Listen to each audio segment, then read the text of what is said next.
8:50 coming up this morning on the Today Show. Craig Melvin speaks exclusively with UN Ambassador and former South Carolina Governor Nikki Haley on her recent trip to the Middle East. When many people hear Bike Fest, they think of sports bikes, lots of people in town, and definitely that bike loop. But from some businesses, they say this is a weekend they depend on. Meredith Heline visited this morning on Ken and Ken on the same day President Donald Trump delivered remarks at the National Peace Officers Memorial Service. His administration was slapped with new questions concerning Russia.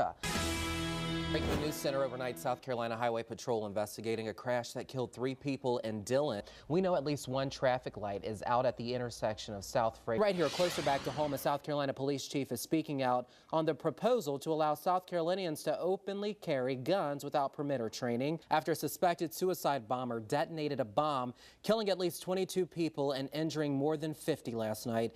It happened during pop star Ariana Grande's show in Manchester in northern England. You just heard the voice of Charlotte Campbell, whose daughter, at last check, is still missing after that explosion.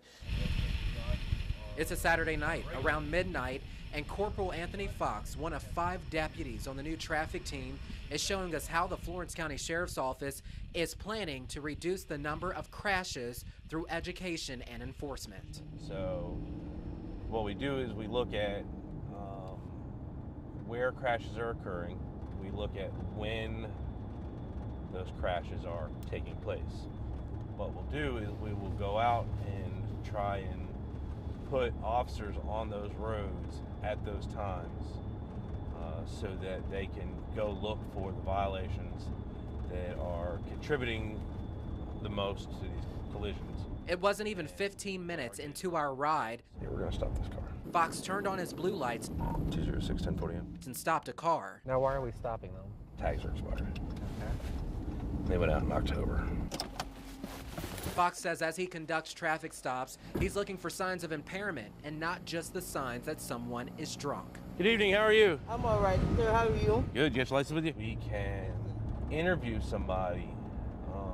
We can determine that if that person is under the influence of drugs, and then we can determine what category of drug they are under the influence of, or a combination of categories. This means some deputies can now determine which category of drugs like cocaine, marijuana, and central nervous system depressants a person is abusing, and also whether or not it has been mixed with alcohol or other drugs. Before the training, how hard was it to kind of spot this kind of stuff? The training was a real eye-opener. You had to, it was an eye-opener for me, and you know, we would go out and we would look for people who were under the influence, but then knowing what to look for through the training was really important because different categories of drugs present differently. So, you know, you might not see some of the things that you would see in a standard alcohol impaired person. Training to become a DRE is quite strenuous. Some classes are taught at the Academy in Columbia, but the ultimate training takes place in Arizona, and that training is then followed by a test that can last up to 8 hours. It's a much more in-depth interview, and it certainly goes beyond your standard field sobriety test.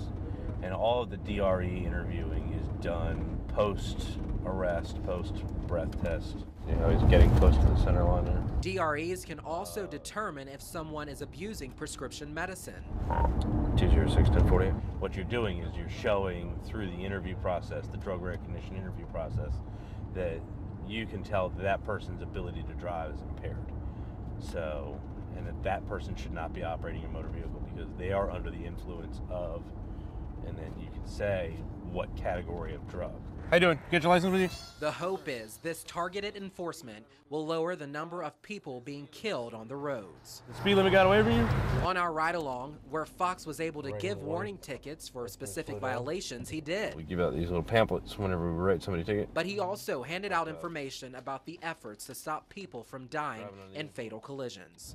Some of the most significant incidents that I've responded to professionally have been because of impaired drivers, and that's why I think it's so important to do this.